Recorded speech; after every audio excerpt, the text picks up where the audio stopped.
My name's Linda, and if you told me a few years back that I'd be juggling a baby, a remote editing job, and a crumbling marriage, I'd have laughed in your face. But here I am, 33 and barely keeping my head above water. It all started when I was assigned to edit a book by Alex Chambers, a writer who was the talk of the town back then. I remember our first call. His voice, deep and a bit rough, came through the line, "Linda, Alex Chambers. Got your notes? Let's talk shop." I was professional, of course. "Sure, Alex. Chapter 3, the pacing feels off. And the character of John, he needs more depth." There was a pause, then a chuckle. "Straight to the point, huh? I like that." That was our routine. Long calls, discussing his book, characters coming alive between us. Then one day, he threw me a curveball. "Your voice, Linda, it's, I don't know, calming. Fancy meeting over coffee? Talk about the book face to face?" I was taken aback, but curious. Sure, why not? So we met, and things clicked in a way I didn't expect. Fast forward through a whirlwind romance, and I found myself married to Alex Chambers, with a little girl, Lily, to complete the picture. Life was a dream, at first. Alex was charming, attentive. But when Lily came, and I switched to working from home, things started to shift. It started small. Alex, usually brimming with ideas, hit a dry spell.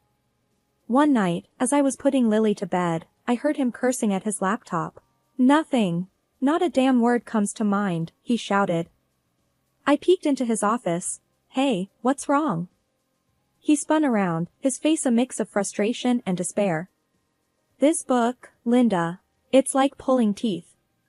I can't get the words out." Without thinking, I sat down next to him. "Let me take a look." That night, I ended up rewriting half of chapter 4. Alex read it, his eyes widening. This is good, Linda. Really good." A spark of pride flickered in me. But it was soon overshadowed by a new routine. I found myself spending nights at the desk, transforming Alex's jumbled thoughts into coherent chapters. He'd hover over my shoulder, nodding and occasionally mumbling, "Yeah, that's good." One evening, as I wrapped up a chapter, Alex leaned in and kissed my forehead. "Couldn't do this without you, babe." I smiled, but it didn't reach my eyes. I was tired, worn out from balancing my work, Lily, and now, Alex's book. I felt like I was losing myself in the process. As weeks turned into months, my role as the secret backbone of Alex's writing solidified. I was the one breathing life into his characters, crafting the twists and turns of his plots. But outside our home office, I was just Linda, Alex's wife. One day, as I was tidying up the living room, Alex walked in, phone in hand. "Hey, Linda, my publisher loved the latest chapter. They think it's some of my best work." I forced a smile. "That's great, Alex." He didn't notice the strain in my voice. "Yeah, I told them I've been working hard on it." I bit back a sharp retort. "Working hard?" It was my words, my nights spent agonizing over every sentence. As Alex's book neared completion, my resentment grew. I was the muse he never acknowledged, the ghost in his success story. I remember confronting him about it one night. "Alex, don't you think I deserve some credit? I've practically written half the book." He looked up, surprised. "What? Linda, come on. It's my name on the cover. That's how it works." I stared at him, disbelief and anger swirling inside me. "So, my work, my words, they mean nothing?" Alex sighed, running a hand through his hair. "You're helping me, Linda. That's what partners do. But it's my book, my career." I walked out of the room, my heart heavy. It was clear to me then. In Alex's story, I was just a footnote, a nameless contributor. And that hurt more than I could say. The night the book was published, I held a copy in my hands. Flipping through the pages, my words stared back at me, hiding behind Alex's name. There was no mention of me in the acknowledgements, not even a subtle hint. I confronted Alex about it, my voice trembling with suppressed emotion. You didn't even mention me. Not once. He shrugged, oblivious to my hurt. It's just how it is, Linda. I'm the writer, you're the editor. We each have our roles. That was the moment I realized how invisible I'd become in Alex's world. It was a bitter pill to swallow, a harsh truth I had to face. My life turned into a pressure cooker about to blow. Juggling work, Lily, the house, and Alex's demands had me stretched thinner than a dollar store rubber band. One typical Tuesday, I was knee-deep in laundry when Alex barged in, his face buried in his phone. Linda, where's my blue shirt? The one I wore at last week's reading? I pointed to the ironing board without looking up. It's right there, Alex. Ironed it this morning. He grabbed the shirt and mumbled a half-hearted, thanks, already distracted by another text. I shook my head, feeling like part of the furniture. That night, after putting Lily to bed, I sat down to edit a manuscript for work. My eyes were heavy, my brain fried. Alex strolled in, a sheaf of papers in his hand. Hey, can you look at these? I need your magic touch. I glanced at the clock. It was already past 10. Alex, it's late, and I've got a pile of editing for work. He frowned, his voice rising. But this is important, Linda. My publisher's waiting. I sighed, taking the papers. Fine, but this is the last time, Alex. I can't keep doing this. He scoffed. What's the big deal? You're just sitting at home all day. I snapped. Just sitting at home? Really, Alex? Between Lily, the house, and your never-ending book needs, I barely have time to breathe. Alex rolled his eyes. Dramatic much? I'm the one with the real job here. That stung. Real job? I'm an editor, Alex, not your personal assistant. He shrugged, clearly not getting it. Whatever, just do what you can. I worked on his manuscript, resentment boiling inside me. Each word I edited felt like a betrayal to my own work. The next day, as I was fixing lunch, Alex waltzed in, phone in hand again. Linda, I need you to draft some emails to my publisher. And book my flight to New York next week. I slammed the knife down on the counter. Do it yourself, Alex. I'm not your secretary. He looked taken aback. What's gotten into you? I exploded. I'm tired, Alex. Tired of being your invisible helper, tired of putting my life on hold. He tried to interrupt, but I plowed on. No, let me finish. I'm also a person, with dreams and a career. But you just take and never give a damn. Alex's face hardened. Fine, do what you want. I don't need your help. I watched him storm out, feeling a mix of relief and dread. But as I stood in the silent kitchen, I couldn't shake the feeling that things were about to get a lot harder. The day I uncovered Alex's infidelity felt like any other, until I stumbled upon something that turned my world upside down. I was sorting through our joint bank statements when I noticed a peculiar charge. Alex had booked a hotel room, supposedly for a fan meetup. But it wasn't a single room like usual, this time, it was a double. My heart pounded as I stared at the screen. A double room? Why would he need that? The question echoed in my mind, but deep down, I feared I already knew the answer. I decided to confront him when he got back.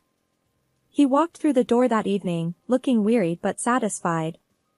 Hey, Linda, back from the event. It was great, he said, trying to kiss me.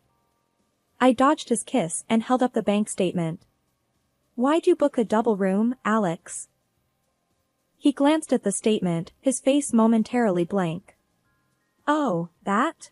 Must be a mistake. I booked a single, like always. I wanted to believe him, but the doubt had already seated itself. A mistake, huh? Okay. Later that night, after Alex came home drunk, he crashed into bed, leaving his phone carelessly on the nightstand. A voice inside me whispered to check it. I hesitated, but curiosity and suspicion won. Picking up his phone, I felt like a detective in a bad movie, but what I found was no fiction.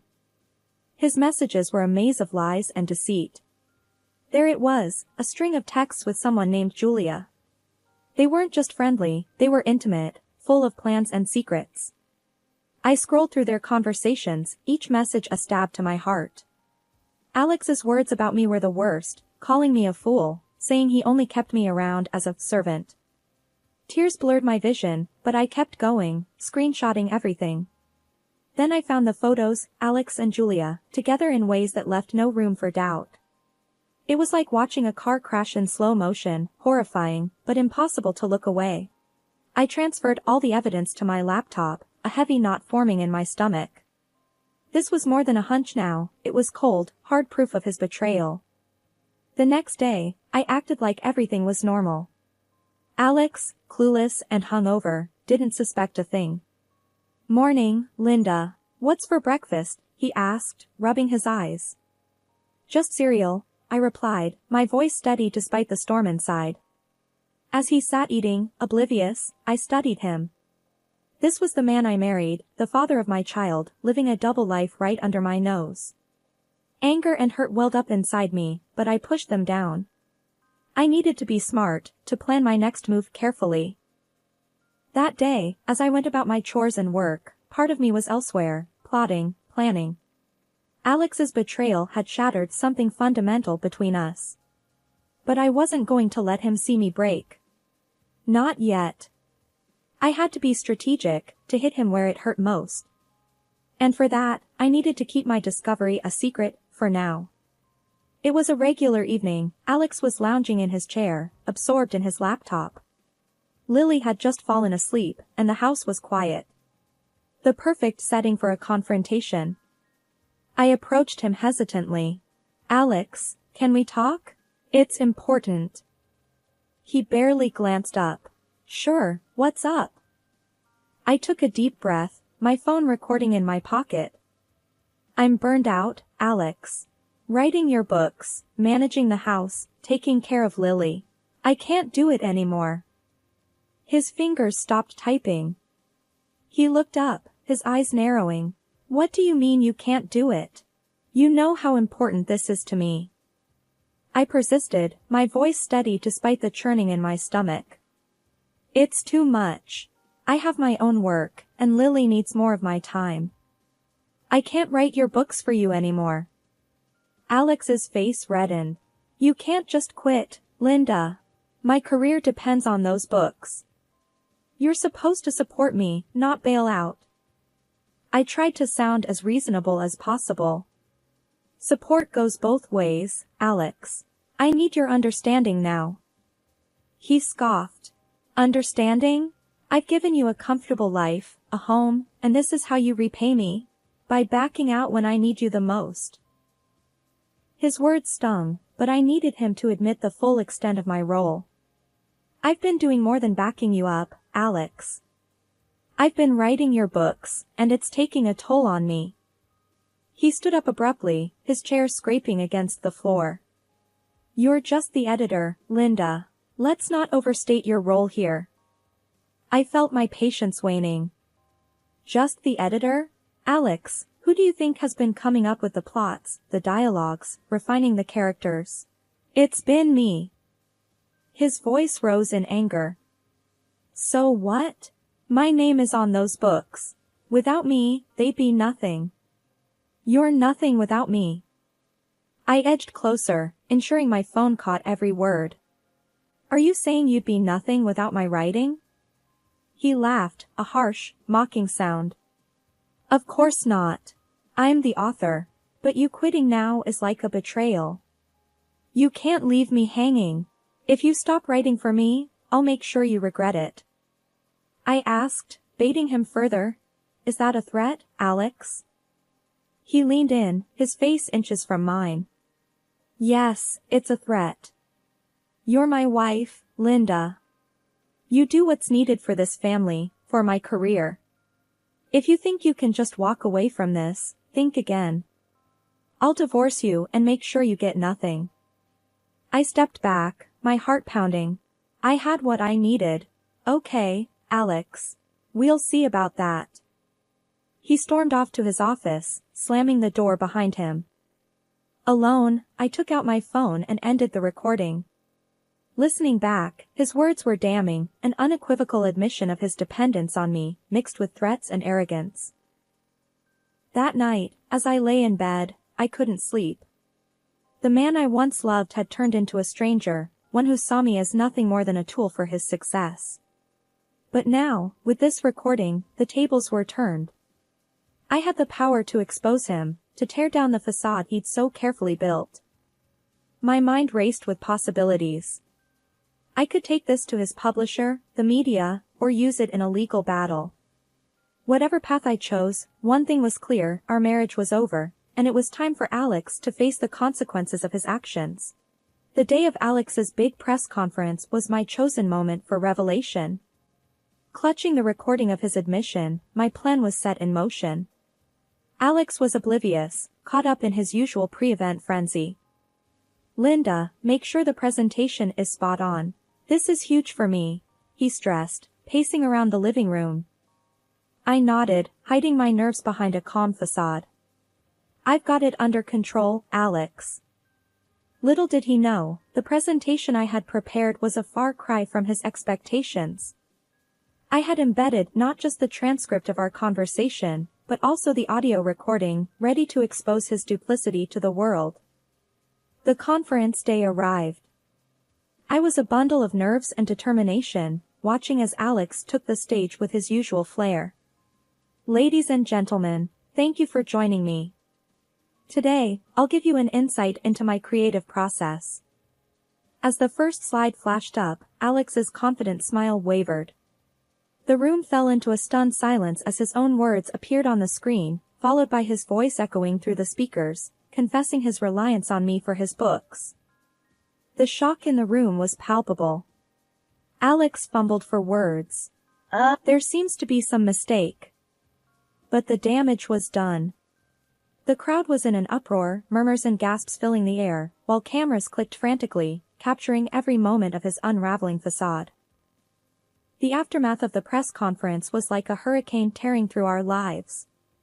Alex, once the master of his domain, was now caught in the eye of the storm he had created. His fury when he returned home was palpable, a tempest of anger and disbelief. "You've completely destroyed me, Linda. My career, my reputation. How could you?" he raged, his voice echoing through the halls of our once peaceful home. I faced him, my resolve unwavering. "I'm filing for divorce, Alex.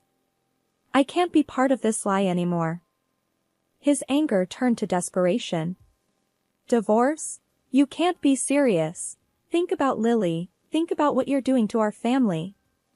I sighed, a weight lifting off my shoulders. "It's over, Alex. I know about Julia too. The lies, the betrayal. It's all out now." He sank into a chair, his energy deflated. "Linda, I didn't mean for any of this." I shook my head. "It doesn't matter what you meant. It's what you did. And now, everyone knows." As his career began to crumble, with publishers distancing themselves and fans expressing their outrage, I took the opportunity to reclaim my voice. I decided to continue the book series under my own name, my work finally receiving the recognition it deserved. In the midst of this, a surprising twist came my way. Alex's mistress, a woman with considerable influence in the media, approached me discreetly. She was desperate to keep her name out of the scandal and offered a substantial sum to ensure her anonymity in court. After much contemplation, I agreed to her terms. This wasn't just about retribution, it was about securing a stable future for Lily and me. The money meant freedom and a fresh start. The day of the divorce hearing arrived, and Alex's demeanor had shifted from anger to a plea for reconciliation. "Linda, we can sort this out. We can go to counseling, start over. Please, don't do this." I looked at him, seeing the man I once loved, now a stranger consumed by his own deceit. It's too late, Alex. I can't erase what you've done, the lies you've told. It's over. In the courtroom, the air was tense. Alex's lawyer tried to argue for leniency, but the evidence against him was undeniable. The judge ruled in my favor, granting me a significant compensation and full custody of Lily. Alex was ordered to pay child support, a final blow to his already faltering financial state. Returning home, I watched Lily playing in the living room, her laughter a balm to my soul. I knew the road ahead would be challenging, but for the first time in a long time, I felt hopeful. That night, as I tucked Lily into bed, her gentle breathing was a reminder of the new beginning that lay ahead of us. "Mommy, will everything be okay?" she murmured sleepily. I kissed her forehead, whispering, "Yes, my love. Everything will be just fine. We have each other, and that's all we need." In the quiet of the night, I reflected on the tumultuous journey. The pain and betrayal had been overwhelming, but they had led me to a newfound strength and independence. It was the end of a painful chapter, but the start of something new, a future where I was the author of my own story, free to write the next chapters as I saw fit. In the wake of our divorce, life settled into a new rhythm. I focused on raising Lily and my burgeoning writing career, now rightfully acknowledged under my name. Alex's presence in our lives dwindled, his visits with Lily becoming infrequent and strained. One afternoon, while Lily was at school, I sat at my desk, working on my latest book. The phone rang, breaking the silence. It was Alex, his voice barely a whisper. "Linda, I've messed up," he said, a tremor in his voice. "What happened, Alex?" I asked, my tone guarded. He sighed heavily. "I published a book about my affair. I was desperate, Linda. I thought it might save my career. But I named Julia in it." I was stunned. "You named her? After everything?" He was quiet for a moment. "Yeah, and now she's suing me. She won the case. I have to pay her $1 million, Linda. I'm ruined." I shook my head, disbelief and a twinge of pity mingling inside me. "Alex, why would you do that? You knew the consequences." "I don't know, Linda. I don't know what I thought." I ended the call, feeling a mix of emotions. It was a stark reminder of how far Alex had fallen, a victim of his own hubris and poor choices. Weeks passed, and the news of Alex's latest fiasco spread. His already tarnished reputation took another hit. Meanwhile, my own career flourished. My books, once hidden behind Alex's name, were now celebrated for their authentic voice and compelling storytelling. One day, as I picked Lily up from school, her teacher, Ms. Adams, approached me. "Linda, I just wanted to say, I've been reading your books. They're incredible. You're so talented." I smiled, a sense of pride swelling in my chest. "Thank you, Ms. Adams. That means a lot." As Lily and I walked home, hand in hand, she looked up at me with her bright, curious eyes. "Mommy, are you happy now?" I squeezed her hand gently. "Yes, Lily, I am. Very happy." It was true. Despite the tumultuous journey, I had found my voice, my independence. I was no longer overshadowed by Alex's deceit. That evening, as I tucked Lily into bed, her soft voice broke the silence. "Mommy, will Daddy be okay?" I paused, choosing my words carefully. "Daddy made some mistakes, sweetheart. But he'll learn from them, hopefully." She nodded, her eyes slowly closing. "I love you, Mommy." "I love you too, Lily. More than anything." As I turned off the light, I realized that this was not just the end of a painful chapter, but the beginning of a new one. A chapter filled with hope, strength, and the unwavering love between a mother and her daughter. In the quiet of the night, I reflected on the journey. Karma had played its hand, and in its wake, left a path for new beginnings. I had emerged stronger, wiser, and more determined. My story, once hidden behind the shadow of another, was now mine to write, and I embraced it with open arms.